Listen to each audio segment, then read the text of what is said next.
Federal judge immediately rejected a defense request for a mistrial in the trafficking trial of music mogul Sean Diddy Combs. It comes as the third week of testimony continues. The motion was requested as an arson investigator was on the stand testifying about a car fire at the home of another rapper. You ever wonder why some stars just vanish? Well, this time it wasn't just about movies or fame. What happened in court on day 12 of the Diddy trial shocked everyone. People thought it would be another boring day, just papers and talking. But then Eddie Murphy walked in from a secret door. The room froze. Even Diddy looked shocked. Eddie walked to the front, sat down, and spoke into the mic. "I've been quiet for years," he said, "but after what I saw, I couldn't stay quiet anymore." And just like that, the courtroom went silent. Eddie told the court this all started back in 2006. He was getting popular again. Movies, awards, meetings, everyone wanted to work with him. One night, a big-time producer called. "There's a small party in the Hollywood Hills," they said, "just for connections." Eddie went, but as soon as he arrived, he felt something was wrong. There was a big gate that scanned his hand to let him in. A valet in black took his phone and gave him a note. "Be who you really are tonight." Inside, it was quiet. Not happy quiet, but creepy quiet. Everyone was acting strange. No phones, no pictures. Eddie walked around. Some of the people were famous, actors, singers, athletes, but nobody was smiling. Then he saw Diddy. They hadn't seen each other in years. Diddy smiled, gave him a hug, and whispered, "Brother, it's about time you came home." But Diddy wasn't talking about Hollywood. He was talking about that house and what was going on inside. He walked Eddie around, whispering about rich guests. "That guy just gave me a $200 million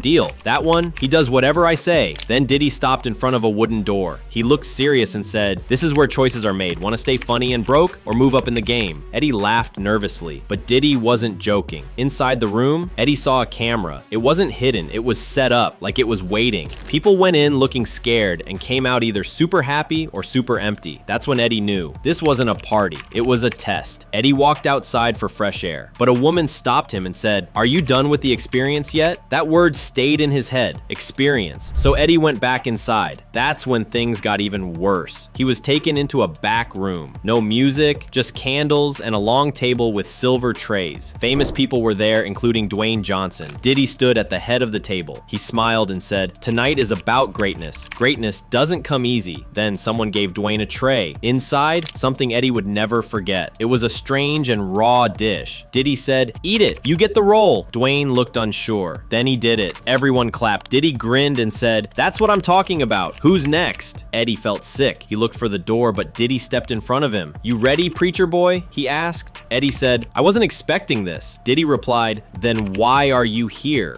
Eddie walked out. He said he wasn't afraid for himself. He was afraid for everyone else. As he left, Diddy called out, "You'll be back when you're ready to really make it." But Eddie never went back. In court, Eddie told the judge, "I'm a man of faith. I won't do anything just to fit in. I won't trade who I am to be part of that circle." The jurors leaned in. Diddy sat quietly. Eddie said after he left that night, everything changed. Movie roles were taken away. His agency stopped calling. People who loved his work before said, "He's not part of the plan anymore." Eddie wasn't angry. He looked sad. "They didn't fire me," he said. "They just stopped calling." That's how the blacklist works. You don't hear a bang, you just hear silence.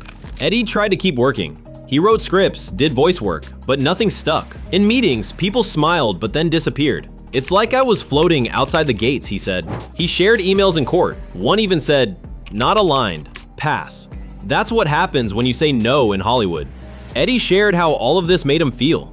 "It broke me. Not all at once, but little by little," he said. He would sit in silence, remembering that night, not because of what was done to him, but because of what he saw done to others. He started spending more time with his family. His kids saved him. Their laughter reminded him what was real. Eddie said for years he didn't speak up. "Because if people believed me, they'd be next," he explained. But now, everything is changing. People are speaking up. People are finally listening. He said hearing Cassie and Monique testify in court made him realize, "I couldn't stay silent this time. Not again. Not while the truth is coming out." Then, Eddie revealed something big. "There's a list," he said. "It's not written down, but everyone knows it. People you don't speak against. If you do, you're gone," he said. "And who's on the list?" He said Diddy, Tyler Perry, Oprah. They didn't need to be part of the bad things. They just had to look away, Eddie added.